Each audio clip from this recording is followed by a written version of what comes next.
जब समस्त दिशाएं पवित्र हो जाती हैं और आकाश से पुण्य की वर्षा होने लगती है। आज वही दिन है जिसे शास्त्रों में कामिका एकादशी कहा गया है। एक ऐसी दिव्य तिथि जो समस्त पापों का नाश करती है, जीवन में शांति और प्रभु के समीपता का वरदान देती है। आज है सावन मास के कृष्ण पक्ष की कामिका एकादशी और आप सभी को कामिका एकादशी की बहुत बहुत शुभकामनाएं। हरे कृष्ण। प्रिय श्रोताओं, आज हम वंदन करते हैं गारस माता को, जो व्रत की प्रेरणा है, जो भक्ति की राह है, जो मनुष्य को श्री हरि की शरण में लाकर पूर्व जन्मों के बंधन से मुक्त कर देती है। और अब आइए हम सभी अपने चित्त को शांत करें और भगवान विष्णु के उपेंद्र स्वरूप का ध्यान करें, जो वामन भी हैं, मधुसूदन भी हैं और योग निद्रा के स्वामी भी, जिनका तेज तीनों लोकों को आलोकित करता है और जिनके स्मरण मात्र से जीवन धन्य हो जाता है। अब आइए आपको लेकर चलते हैं उस अद्भुत दृश्य में, जहां हस्तिनापुर का राजमहल आज विशेष रूप से आलोकित है।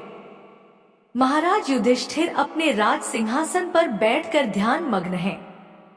हृदय में श्रद्धा है और नेत्रों में प्रभु के दर्शन की प्रतीक्षा। और तभी आकाश में मधुर संगीत गूंजता है। स्वर्ण विमान पर विराजमान श्री कृष्ण अपनी तेजस्वी मुस्कान, शांत नेत्रों और करुणामय दृष्टि के साथ हस्तिनापुर के प्रांगण में अवतरित होते हैं। युधिष्ठिर महाराज हाथ जोड़कर नमन करते हैं और प्रश्न करते हैं, हे प्रभु, कृपा करके बताइए कि कौन सी एकादशी मन, वचन और कर्म को पवित्र करके प्रभु के समीप ले जाती है। तब श्री कृष्ण मुस्कुराते हुए कहते हैं, राजन, आज मैं तुम्हें बताऊंगा कामिका एकादशी की वह पुण्यमय कथा जो देवताओं द्वारा भी वंदनीय है। तो आइए प्रिय श्रोताओं, प्रभु श्री हरि के उपेंद्र स्वरूप ग्यारस माता की वंदना और श्री कृष्ण के श्रीमुख से निकली इस पावन कथा में हम अपने मन, वचन और आत्मा को अर्पित करें। श्री पद्म पुराण में वर्णित कामिका एकादशी की कथा के अनुसार एक बार धर्मराज युधिष्ठिर ने भगवान श्री कृष्ण से पूछा, हे गोविंद वासुदेव, आपको नमस्कार है। श्रावण के कृष्ण पक्ष में कौन सी एकादशी होती है? आप कृपया उसका भी वर्णन कीजिए। तब भगवान श्री कृष्ण बोले, राजन सुनो, मैं तुम्हें एक पाप नाशक उपाख्यान सुनाता हूँ, जिसे पूर्व समय में ब्रह्मा जी ने नारद जी के पूछने पर कहा था।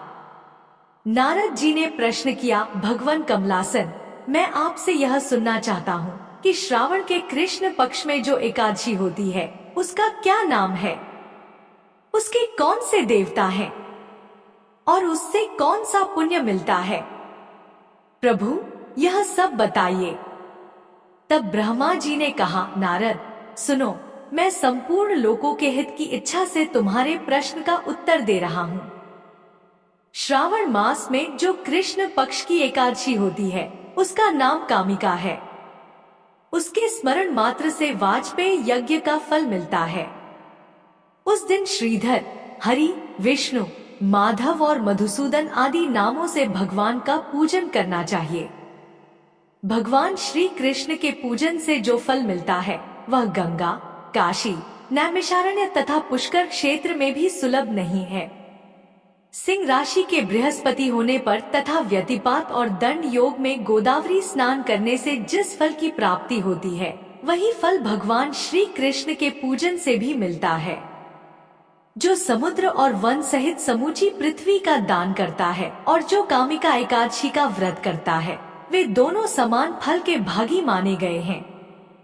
जो बाई हुई गाय को अन्यान्य सामग्रियों सहित दान करता है, उस मनुष्य को जिस फल की प्राप्ति होती है वही कामिका का व्रत करने वाले को मिलता है।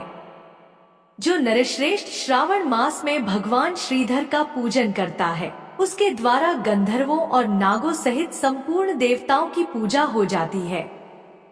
आता पाप भेरू मनुष्यों को यथाशक्ति पूरा प्रयत्न करके कामिका एकादशी के दिन श्री हरि का पूजन करना चाहिए। जो पाप रूपी पंख से भरे हुए संसार समुद्र में डूब रहे हैं, उनका उद्धार करने के लिए कामिका का व्रत सबसे उत्तम है। अध्यात्म विद्या परायण पुरुषों को जिस फल की प्राप्ति होती है उससे बहुत अधिक फल कामिका व्रत का सेवन करने वालों को मिलता है। कामिका एकादशी का व्रत करने वाला मनुष्य रात्रि में जागरण करके ना तो कभी भयंकर यमराज का दर्शन करता है और ना ही कभी दुर्गति में पड़ता है। लाल मणि, मोती, वैदुर्य और मूंगे आदि से पूजित होकर भी भगवान विष्णु वैसे संतुष्ट नहीं होते जैसे तुलसी दल से पूजित होने पर होते हैं। जिसने तुलसी की मंजरियों से श्री केशव का पूजन कर लिया है उसके जन्म भर का पाप निश्चय ही नष्ट हो जाता है। जो दर्शन करने पर सारे पाप समुदाय का नाश कर देती है, स्पर्श करने पर शरीर को पवित्र बनाती है, प्रणाम करने पर रोगों का निवारण करती है, जल से सींचने पर यमराज को भी भय पहुंचाती है, आरोपित करने पर भगवान श्री कृष्ण के समीप ले जाती है और भगवान के चरणों में चढ़ाने पर मोक्ष रूपी फल प्रदान करती है, उस तुलसी देवी को नमस्कार है। जो मनुष्य एकादशी को दिन रात दीप दान करता है उसके पुण्यों की संख्या स्वयं चित्रगुप्त महाराज भी नहीं जानते। एकादशी के दिन भगवान श्री कृष्ण के सम्मुख जिसका दीपक जलता है उसके पितर स्वर्ग लोक में स्थित होकर अमृत पान से तृप्त होते हैं। घी अथवा तिल के तेल से भगवान के सामने दीपक जलाकर मनुष्य देह त्यागने के बाद करोड़ों दीपकों से पूजित होकर स्वर्ग लोक में जाता है। भगवान श्री कृष्ण कहते हैं, हे युधिष्ठिर, यह तुम्हारे सामने मैंने कामिका एकादशी की महिमा का वर्णन किया है। कामिका सब पातकों को हरने वाली है, अतः मनुष्यों को इसका व्रत अवश्य करना चाहिए। यह स्वर्ग लोक तथा महान पुण्य फल प्रदान करने वाली है।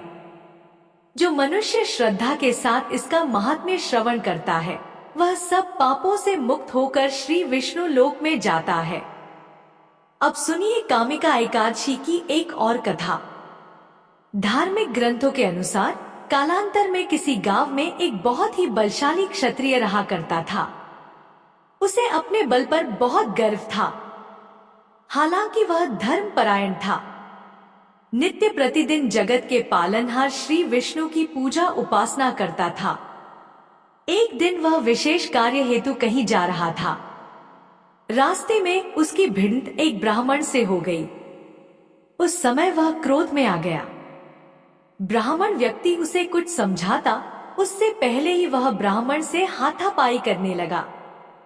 ब्राह्मण बहुत दुर्बल था और वह बलशाली क्षत्रिय के प्रहार को सहन नहीं कर पाया।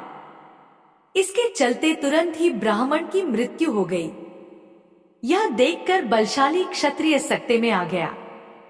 अब वह प्रायश्चित करने लगा। उसे अपनी गलती का एहसास हुआ कि उसने बल के दम पर निर्बल ब्राह्मण की हत्या कर दी है। आवेग में आकर ब्राह्मण व्यक्ति की हत्या करने से वह बेहद दुखी हुआ और यह सूचना पूरे गांव में देखते ही देखते आग की तरह फैल गई। क्षत्रिय व्यक्ति ने गांव वालों से क्षमा याचना की। साथ ही ब्राह्मण का अंतिम संस्कार विधि विधान से करने का वचन भी दिया। लेकिन क्षत्रिय को तो ब्रह्मा हत्या का पाप लग चुका था। तब पंडितों ने अंतिम क्रिया में सम्मिलित होने से ही इनकार कर दिया। उस समय क्षत्रिय ने सभी ब्राह्मणों के पैरों में गिड़गिड़ाकर उनसे ब्रह्मा हत्या दोष निवारण के लिए उपाय जानना चाहा। तब पंडितों ने कहा कि ब्रह्मा हत्या दोष का प्रायश्चित करने के पश्चात ही हम लोग आपके घर पर भोजन ग्रहण करेंगे। यह सुनकर क्षत्रिय ने ब्रह्मा हत्या दोष प्रायश्चित करने का उपाय पूछा। पंडितों ने कहा कि सावन मास के कृष्ण पक्ष की एकादशी तिथि को विधि विधान से जगत के पालनहार भगवान श्री हरि की पूजा उपासना करो। साथ ही ब्राह्मणों को भोजन कराओ और दान दक्षिणा दो। ऐसा करने से तुम ब्रह्मा हत्या दोष से मुक्त हो जाओगे। उसके बाद क्षत्रिय ने ब्राह्मण व्यक्ति का दाह संस्कार किया। ब्राह्मणों के वचनानुसार सावन मास के कामिका एकादशी तिथि पर क्षत्रिय ने विधि विधान से भगवान विष्णु की पूजा उपासना की। साथ ही ब्राह्मणों को भोजन कराकर यथासंभव दान दक्षिणा भी दी। उसी रात क्षत्रिय के सपने में भगवान विष्णु आकर बोले कि मैं तुम्हारी भक्ति से प्रसन्न हूँ। आज के दिन तुमने विधि विधान से मेरी पूजा की है। इस व्रत के पुण्य प्रताप से तुम्हें ब्रह्मा हत्या दोष से मुक्ति मिल गई है। माना जाता है कि यदि अपने पापों का प्रायश्चित करने और भविष्य में कभी ऐसी गलती ना दोहराने के लिए सच्चे मन से यदि कामिका एकादशी का व्रत रखा जाए तो जाने जाने में किए गए हर पाप से मुक्ति मिल जाती है। जैसे ही श्री कृष्ण ने धर्मराज युधिष्ठिर को कामिका एकादशी की यह पुण्यमय कथा सुनाई, हस्तिनापुर की राजसभा दिव्यता से भर उठी। चारों ओर गूंजने लगे भगवान के जय घोष। नारायण नारायण, एकादशी महिमा की जय, श्री कृष्ण भगवान की जय। धर्मराज युधिष्ठिर ने हाथ जोड़कर प्रभु के चरणों में शीश नवाया और कहा, हे माधव, इस व्रत की कथा को सुनकर मेरा हृदय भक्ति भाव से भर गया। जो पुण्य तीर्थों में जाकर भी कठिनाई से मिलता है वह आज आपकी वाणी से सहज ही प्राप्त हो गया। भगवान श्री कृष्ण मुस्कुराए और बोले, राजन, जो भक्त कामिका एकादशी का व्रत करता है और श्रद्धा से इसकी कथा का श्रवण करता है वह समस्त पापों से मुक्त होकर स्वर्ग और मोक्ष की ओर अग्रसर होता है। यह व्रत रुद्र, ब्रह्मा और समस्त देवताओं द्वारा भी बंधित है। इतना कहकर श्री हरि अपने दिव्य विमान पर आरूढ़ हुए और धीरे धीरे आकाश के आलोक में विलीन होते गए।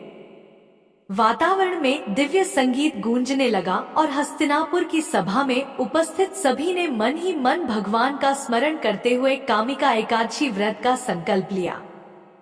तो आइए हम भी उस परंपरा से जुड़े, श्रद्धा, विश्वास और भक्ति के साथ इस व्रत को करें ताकि प्रभु श्री हरि की कृपा हम सबके जीवन में भी उतर आए।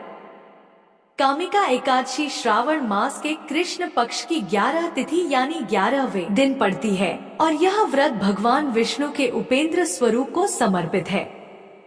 मान्यता है कि इस दिन श्रद्धा से व्रत रखने और पूजन करने से व्यक्ति को तीर्थ स्नान और गौदान और हवन से अधिक पुण्य की प्राप्ति होती है। एकादशी उपवास रखने वाले व्रती को दशमी तिथि को सूर्यास्त से पहले पहले ही भोजन ग्रहण करना चाहिए, जो कि सात्विक होना चाहिए।